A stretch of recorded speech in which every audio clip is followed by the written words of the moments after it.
The giant viewing window on the diplomatic vessel showed the massive space station ahead. Lieutenant John Carter felt his heart race as the ship moved closer to the headquarters of the Galactic Confederation. The space station was beautiful, with gleaming metal surfaces that caught the light of the nearby star. It looked like a giant wheel with spokes connecting to a central hub.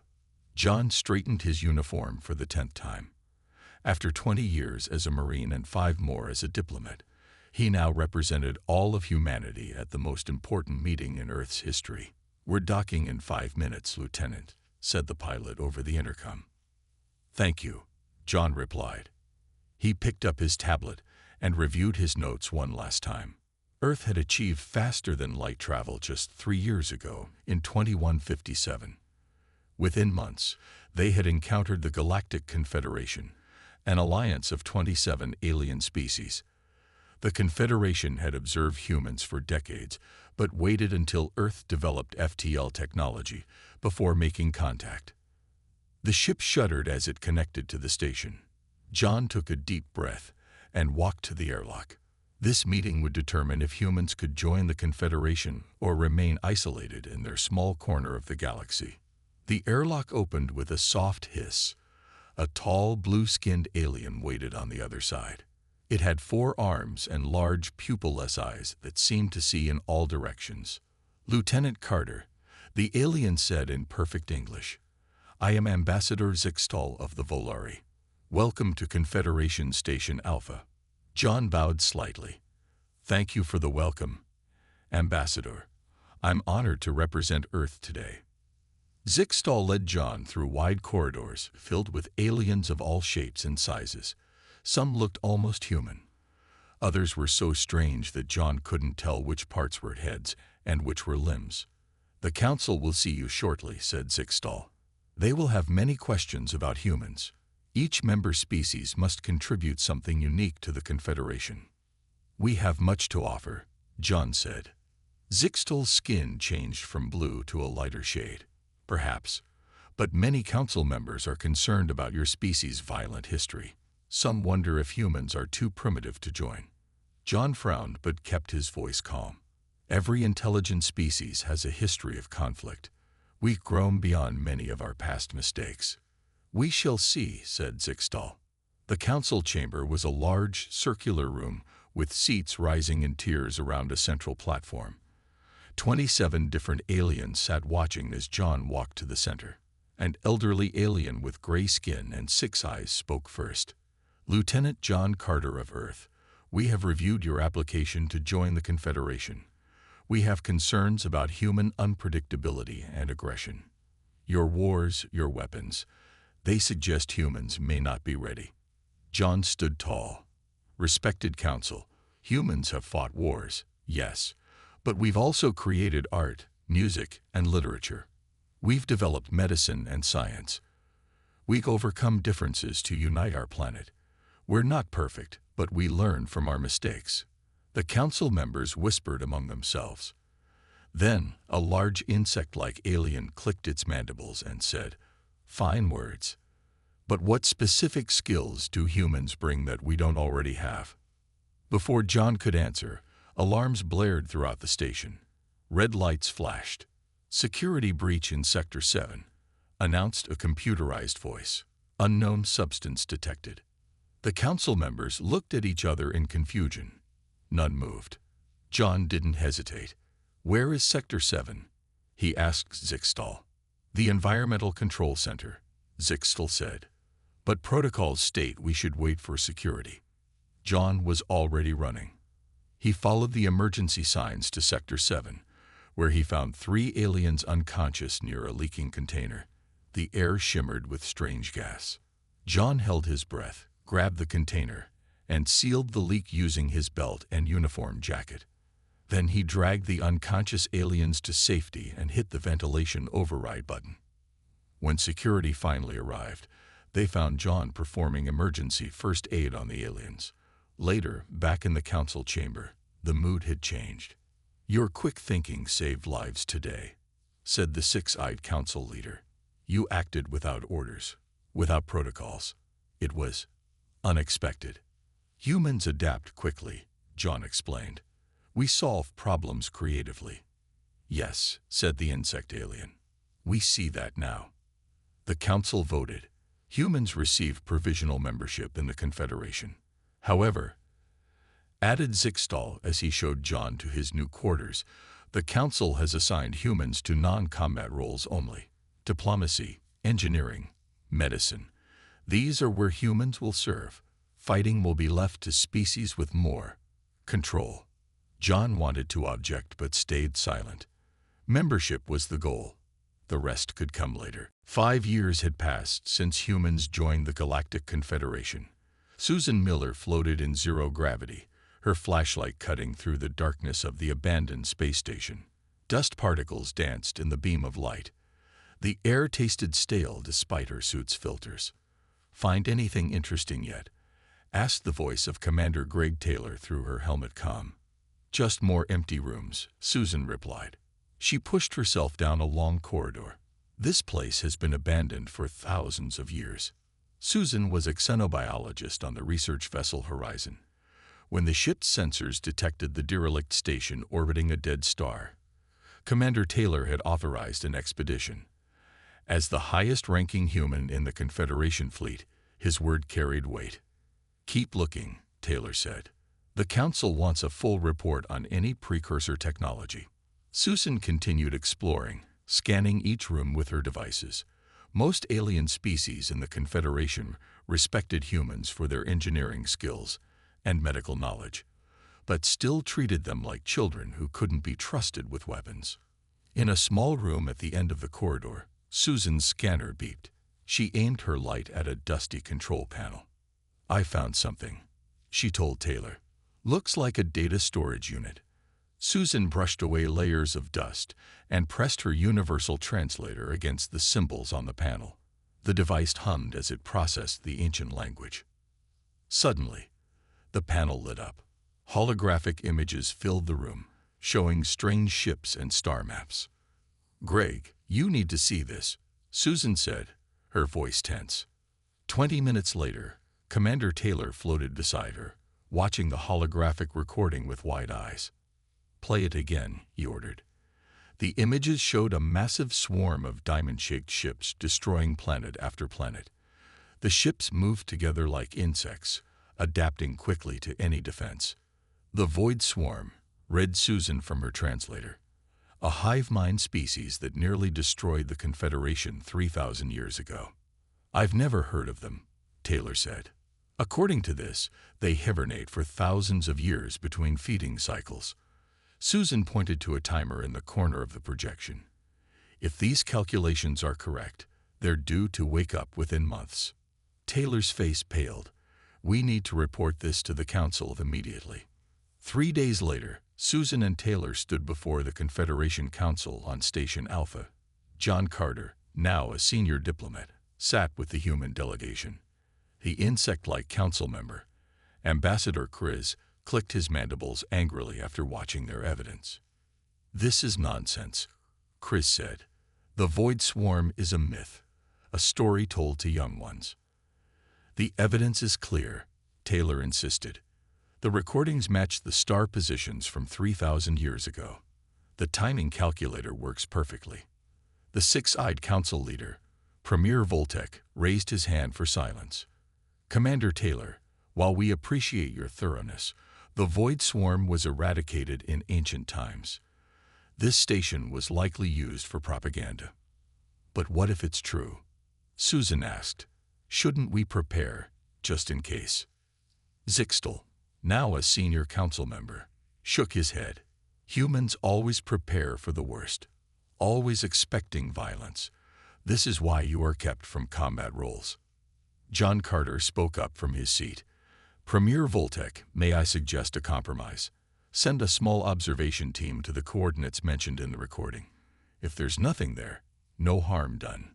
The council members whispered among themselves. Finally, Premier Voltek nodded. "Very well. A small science vessel may investigate, but there will be no military assets involved." After the meeting, Carter pulled Susan and Taylor aside in a private room. "I bought you some time," he said quietly. But the Council won't believe you until they see proof. By then it might be too late, Taylor replied. Susan clutched her data pad tightly. The recording showed the swarm destroying entire worlds. If they're waking up now, then we need to be ready, Carter finished. I'll speak with Earth's government. Quietly. Taylor looked at his companions grimly. The Confederation has forgotten how to fight a real enemy. They've had peace for too long. And humans haven't, Susan said, understanding in her eyes. Outside the window, stars glittered peacefully. None of them knew which one might soon go dark, as the void swarm awakened from its ancient slumber. The alarm on the horizon blared as Commander Greg Taylor ran to the bridge. The ship was on a routine science mission near Proxima IV, a remote outpost at the edge of Confederation space. Report, Taylor shouted as he entered the bridge. We've lost contact with Proxima IV, said Officer Kelly Jones, her fingers moving quickly over the controls. Their last message was cut off mid-sentence. Taylor frowned. For weeks, the Confederation had ignored his warnings about the void swarm. Now, the outpost had gone silent. How far are we from Proxima IV? He asked. About 4 hours at top speed, replied the pilot. Taylor hesitated. Confederation rules were clear. Humans were not allowed in combat zones. If Proxima IV was under attack, the Horizon should report to command and wait for instructions. Set course for Proxima IV, Taylor ordered. Maximum speed. The crew stared at him in shock. Sir, said Kelly, command ordered all ships to stay away from that sector. They're sending a response fleet, which will arrive too late, Taylor said firmly. We have 20 humans on board with military backgrounds. If people are in danger, we can help. No one argued. The Horizon changed course, racing toward the silent outpost. Susan Miller entered the bridge, her face worried. Greg, I heard about Proxima IV. You think it's them, don't you? The swarm. Taylor nodded. I've called everyone with combat experience to the cargo bay. I need you there too. 4 hours later, the Horizon arrived at Proxima IV. The sight outside the viewing window made everyone gasp. Dozens of diamond-shaped ships surrounded the outpost. Parts of the station were already destroyed, with debris floating in space. Those ships matched the recordings exactly, Susan whispered. Taylor opened the ship-wide comm.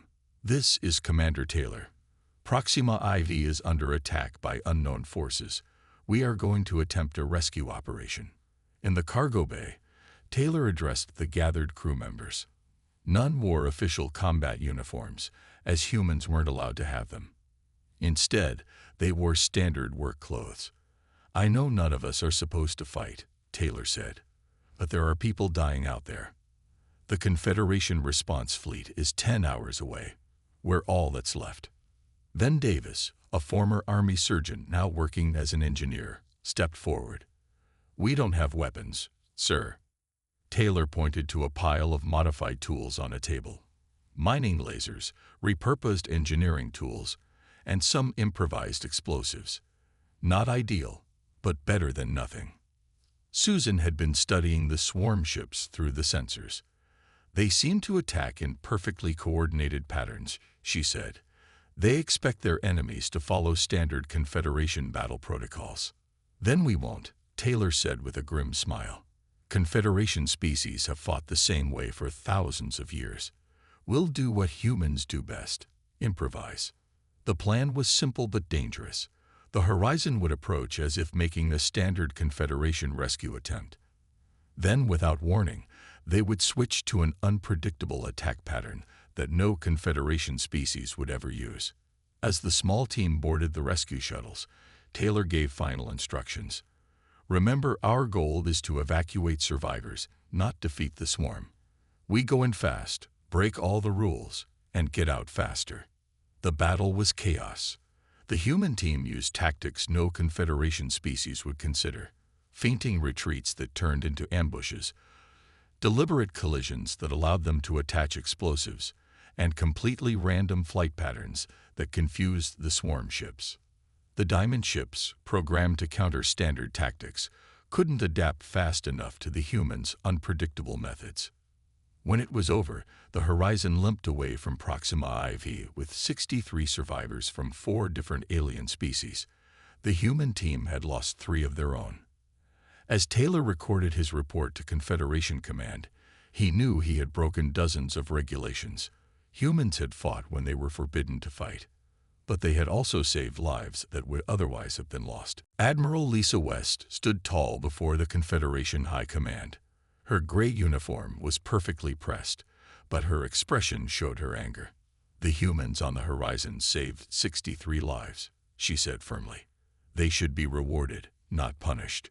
The 7 alien admirals looked at her with cold eyes. Admiral Krell, a tall reptilian with scales that shimmered in the light, leaned forward. "They broke our most important rule," Krell hissed. "Humans are banned from combat for good reasons. Your Commander Taylor ignored direct orders." "Because those orders would have left everyone on Proxima IV to die," West replied. The hearing had gone on for hours. After the rescue at Proxima IV, Commander Taylor and his crew had been confined to quarters while the High Command decided their fate. "The way they fought was disturbing," said Admiral Vex, whose transparent skin showed the movement of fluids inside his body. "No formation, no standard tactics, just chaos. Effective chaos," West pointed out. "The Void Swarm ships couldn't adapt to their unpredictable movements." The mention of the Void Swarm caused the admirals to shift uncomfortably. For 3,000 years, they had believed the swarm was gone. Now it had returned, and the perfect military order of the Confederation faced its greatest test. Admiral Zix, the oldest member of the High Command, spoke quietly. "We have reviewed the battle recordings. Your humans fought with no discipline, used improvised weapons, and ignored all proper battle protocols. And they succeeded where standard protocols would have failed," West said.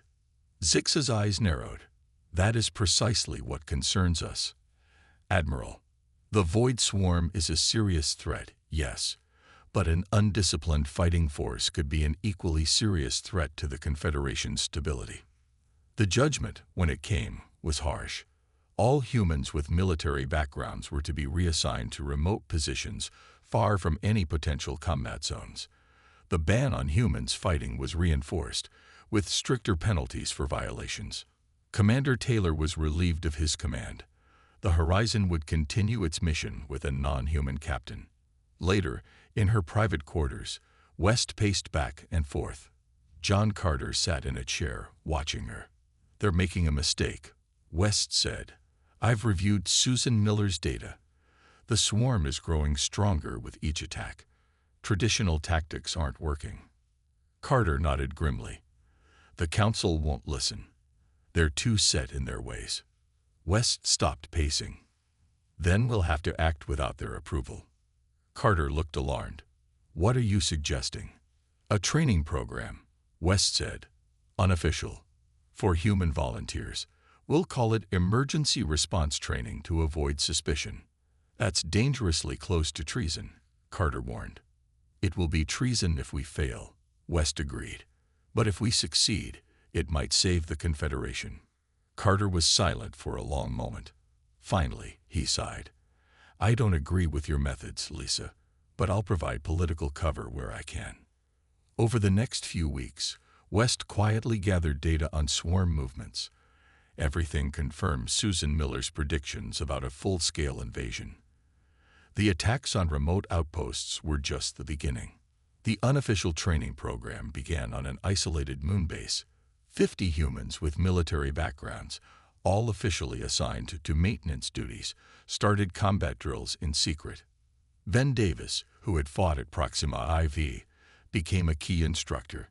"Forget everything the Confederation taught you about proper combat," he told the volunteers. "We need to be unpredictable. We need to be human." They trained with makeshift weapons and unorthodox tactics. They studied the swarm's attack patterns and developed counters that no Confederation species would ever consider. When the alarm sounded 3 weeks later, announcing that the Void Swarm had attacked the Centauri system, West knew they had run out of time. "Deploy the response teams," she ordered. "And may whatever gods exist forgive us for what we're about to do." Captain Alan Rodriguez watched the battle unfold on the main screen of the science vessel Pathfinder. The Void Swarm had attacked the Centauri system without warning. 3 peaceful Confederation species called this system home. Now their world burned. "Confederation forces are in full retreat," reported Olivia Benson, the communications officer. Her voice shook slightly. "Swarm ships have broken through the outer defenses." Rodriguez gripped the arms of his chair tightly.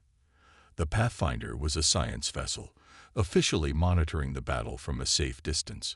They were not supposed to interfere. They were certainly not supposed to fight. "How many civilian ships are still planetside?" Rodriguez asked. "Sensors show at least 20 large transports still loading," replied frankly the sensor operator. "They won't make it out before the swarm reaches the spaceports." Rodriguez looked around the bridge. Every crew member was human. After the Proxima IV incident, Confederation Command had assigned all human crews to non-combat vessels, keeping them away from potential battle zones. That plan had failed when the swarm attacked unexpectedly. "We have 37 people aboard with combat training from Admiral West's program," said Benson quietly. Rodriguez knew what she was suggesting. It was against every order they had received. It would likely end his career, possibly with jail time. But he couldn't watch thousands die when he had the means to help. "Alert all crew with combat training," Rodriguez ordered. "Prepare the emergency response protocols." "Sir, that's against Confederation orders," Lee reminded him. "I know." Rodriguez stood up. "But we're not going to sit here and watch a massacre." The Pathfinder changed course, moving toward the planet instead of away from it. In the cargo bay, crew members quickly modified scientific equipment into makeshift weapons. They had practiced this many times in Admiral West's secret training program. "Our goal is simple," Rodriguez told his team over the intercom. "Create an escape corridor for the civilian transports. We don't need to defeat the swarm, just distract it long enough for the transports to get away." The plan was dangerous but creative. The Pathfinder would use its scientific sensors to identify weak points in the swarm formation. Then, using modified mining lasers and improvised explosives, they would attack those points in unpredictable patterns. "Remember, no standard formations," Rodriguez said. "The swarm adapts to patterns. We need to be random and unpredictable." When the Pathfinder reached the battle, the scene was grim. Confederation ships fought in perfect, traditional formations. The Void Swarm countered every move easily, destroying ship after ship. "Begin attack run," Rodriguez ordered. "No fixed pattern. Every pilot chooses their own course." The Pathfinder launched 12 small shuttles, each moving in strange, unpredictable ways. They darted between the diamond-shaped swarm ships, firing modified lasers at seemingly random points. At first, the swarm ignored these small targets, focusing on the larger Confederation fleet. This gave the human teams time to place explosive devices on key swarm ships. When detonated, these explosives created gaps in the swarm formation. "Signal the civilian transports," Rodriguez ordered. "Tell them to follow our path out of the system." The Confederation commanders were confused by the Pathfinder's actions. They sent angry messages demanding the humans withdraw immediately. Rodriguez ignored them. For 2 hours, the Pathfinder and its shuttles created chaos in the swarm formation. Their unpredictable movements confused the hive mind, which couldn't detect any pattern to counter. 17 civilian transports escaped through the corridor the humans created, but the victory came at a terrible cost. 3 shuttles were destroyed. The Pathfinder itself took heavy damage. "Hull breach on decks 3 and 4, reportedly. Engine power at 30%. "Get us out of here," Rodriguez ordered. "Random course changes all the way to the jump point." The damaged Pathfinder limped away from Centauri. 8 crew members had died in the battle. The ship's systems were failing, but they had saved over 10,000 civilians who would otherwise have perished. Rodriguez knew what awaited him when they reached Confederation space. Arrest, court-martial, possibly imprisonment. But seeing the grateful messages from the civilian ships made it worthwhile. "Captain," said Benson, "we're receiving a priority message from Admiral West. For your eyes only." Rodriguez nodded tiredly. Whatever punishment was coming, he was ready to face it. News of the Pathfinder's actions at Centauri spread quickly through the Confederation. Official channels called it a violation of orders. Unofficial channels called it a miracle. Captain Rodriguez sat in a detention cell on Station Alpha. He had been there for 3 days since the damaged Pathfinder limped back to Confederation space. His crew was also detained, separated from each other. The door slid open, and John Carter walked in with Admiral West and Susan Miller. "You look terrible," Carter said with a small smile. Rodriguez shrugged. "Not much sleep in here." West stepped forward. "Your actions at Centauri have created a political storm. The High Command wants to make an example of you." "I expected that," Rodriguez said quietly. "Was it worth it? Did all the transports make it out?" 17 ships with over 10,000 civilians, Miller confirmed. "They all survived because of you." Rodriguez nodded. That made his coming punishment easier to bear. "But we're not here to talk about your punishment," Carter said. "We're here to get you out." Rodriguez looked up in surprise. "I spent the last 3 days in negotiations," Carter explained. "I argued that the combat ban is endangering the entire Confederation. The Council is still divided, but I've secured your release." "How?" West smiled. "By promising that you'll stop fighting and instead teach others what you know." Later that day, Rodriguez walked into a large underground facility beneath Station Alpha. Dozens of aliens from different species were gathered there, many of them young officers. "What is this place?" he asked. "The beginning of a resistance," West replied. "These are officers from 8 different species who sought us out after hearing about Centauri. They want to learn human tactics." A young Valeri stepped forward. "I lost my family when the swarm attacked Proxima IV," he said. "The traditional tactics failed them. We need new ways to fight." Meanwhile, in a laboratory nearby, Susan Miller worked with a team of scientists studying swarm behavior patterns. "Look at this," she told Ben Davis, pointing to a display showing swarm ships during battle. "When they face standard Confederation formations, they adapt within seconds. But when they face the Pathfinder's random movements, their response time increased dramatically." Davis watched the simulation with interest. "They can't predict what makes no sense to them." "Exactly," Miller said. "The swarm operates on pattern recognition. They've had thousands of years to learn Confederation tactics, but human unpredictability confuses them." She pulled up another display. "I believe their weakness is their hive mind. It's incredibly efficient against predictable enemies, but struggles with chaos." In another part of the station, Admiral West met secretly with officers from her unofficial program.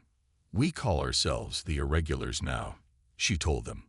"We operate in the shadows, but with some political protection from Carter." "What's our mission?" asked Olivia Benson from the Pathfinder. "Hit-and-run operations against swarm outposts," West explained. "Small teams, unpredictable tactics. We gather intelligence and test their weaknesses." Frank Lee raised his hand. "What about the ban on human fighting?" "Officially, it remains in place," West said. "Unofficially, we do what must be done." The training of alien volunteers progressed quickly. Some adapted easily to the human way of fighting. Others struggled to break free from thousands of years of military tradition. "Forget everything you know about proper tactics," Rodriguez told them during a training session. "In battle, do what your enemy least expects." A Krell officer shook his head. "But without formations, without protocols, how do we coordinate?" "By understanding the goal, not the steps," Rodriguez explained. "Each fighter makes their own decisions based on the situation in front of them." As the training continued, reports came in of more swarm attacks. The Confederation fleet, still using traditional tactics, suffered defeat after defeat. "We're running out of time," Carter told West after another system fell. The swarm is getting closer to the core worlds. West nodded grimly. The irregulars are ready for larger operations, but we'll need more ships, more resources. The Council won't approve that, Carter warned. Then we'll have to show them results they can't ignore, West replied. It's time to take the fight to the swarm. The emergency alarm echoed through the halls of Confederation headquarters on Alpheus Prime. Maps on the giant screens showed the void swarm's advance toward Earth and the core Confederation worlds. Admiral Krell pointed to the latest battle reports. Another fleet lost. Traditional formations failed again. The Confederation Council had gathered for this emergency meeting. Fear showed on every alien face. The void swarm had destroyed 12 systems in 2 months. Nothing stopped their advance. John Carter stood up from his seat in the human section. Respected council members, we've been telling you for months that standard tactics won't work against the swarm. And what would you suggest? Asked Premier Voltek, his 6 eyes blinking rapidly in stress. More of your chaotic human methods. Exactly that, Carter replied. The irregulars have had success in their operations. The room filled with angry shouts. Most council members still didn't approve of Admiral West's secret combat unit. Though the irregulars had won small victories against the swarm, they operated outside official Confederation command. Silence, ordered Voltek. When the room quieted, he looked at Carter. What proof do you have that these human tactics work on a larger scale? Before Carter could answer, a new alarm sounded. All eyes turned to the main screen. Swarm ships entering the Alpheus system, announced a controller. Estimated time to reach Alpheus Prime. 6 hours. The Council erupted in panic. Alpheus Prime was the heart of the Confederation, home to the government and military command. If it fell, the Confederation would collapse. Evacuation protocols are active, said Admiral Zix, but we cannot move everyone in time. Carter stepped forward. There is another option. He nodded to Admiral West, who stood at the back of the room. She pressed a button on her communication device. The main screen changed to show a fleet of ships, Confederation vessels, but arranged in no recognizable formation. What is this? Demanded Krell. The human combat fleet, West replied. 500 ships with human and alien crews trained in our methods. They've been standing by, waiting for permission to engage. This is outrageous, Krell shouted.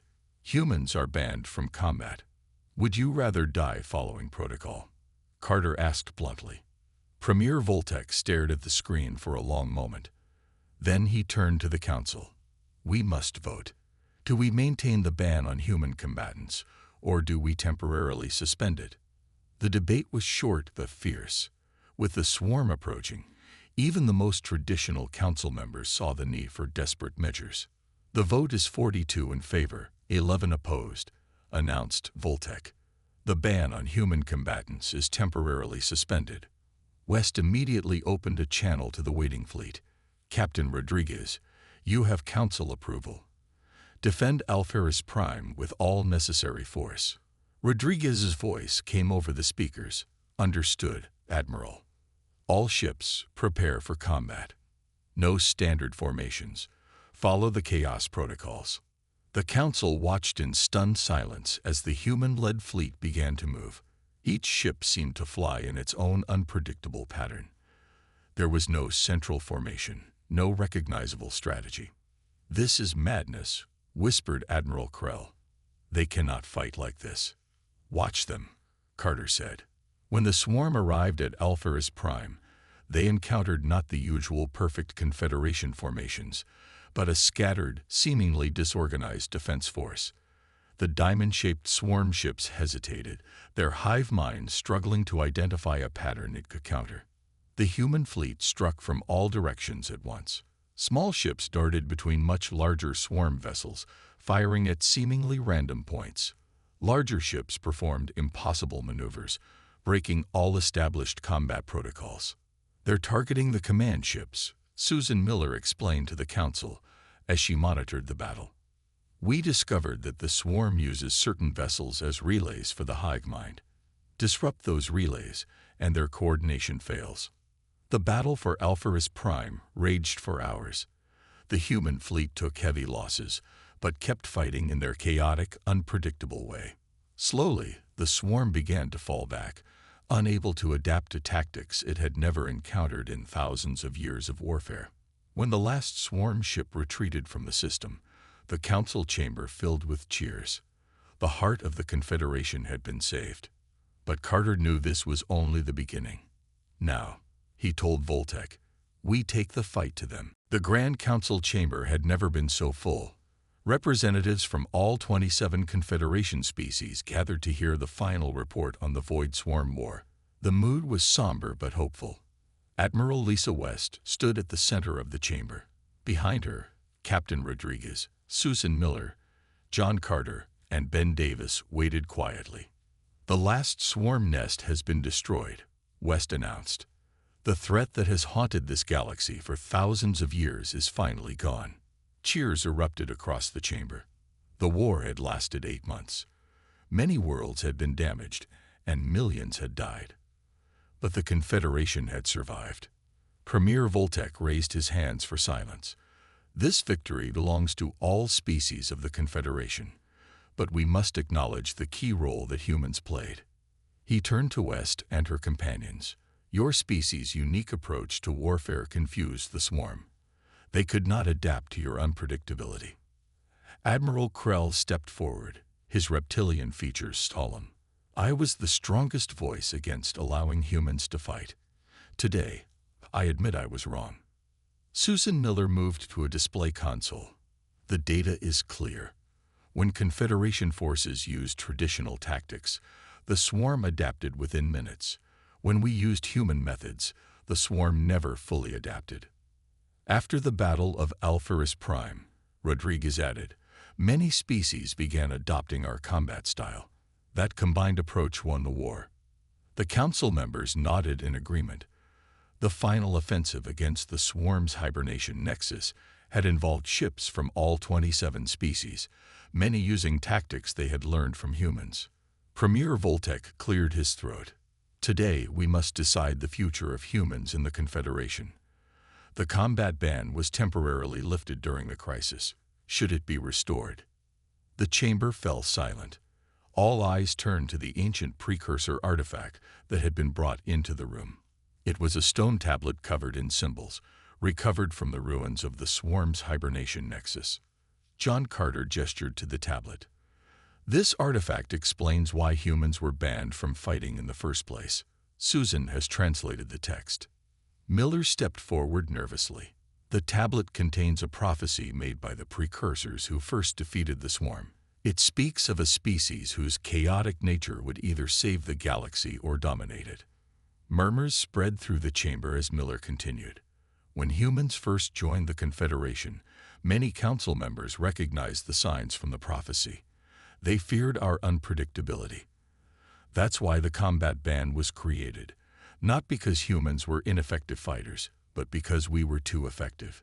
The council members looked at each other in shock.